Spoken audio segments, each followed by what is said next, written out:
ஒவ்வொரு காலையும் ஒரே ஆட்டில் தான் விட வேண்டும். ஒவ்வொரு காலையும் வரிசையில் தான் வர வேண்டும். காலை அடிபட்டாலோ ஊருக்காரர் வாட்ச் கேன்சல் பண்ணாங்களோ ஊருக்காரர் மூலியமா தான் அந்த மாடை வந்து கேன்சல் பண்ணி மீண்டும் ஒரு ரவுண்டு விடலாம். ஒரு காலை ஒரு நாளில் ஒரு தருவி மட்டும்தான் விட வேண்டும். அது தமிழ்நாட்டு மட்டும்.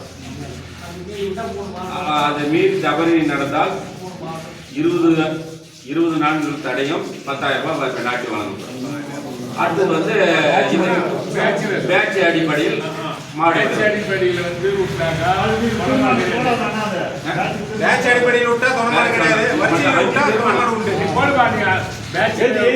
பேட்ச்னாக்க பணமாடு கிடையாது. பேட்ச் இல்லைன்னு சொன்னாங்க பணமாடு இருக்கு. வரிசையில் வந்தா தொணமாடு உண்டு.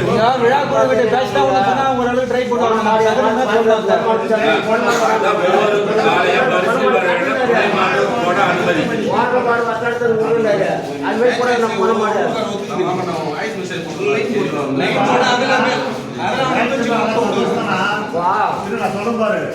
ஒரு ஊர்ல உடம்பு இல்ல 50 மாடு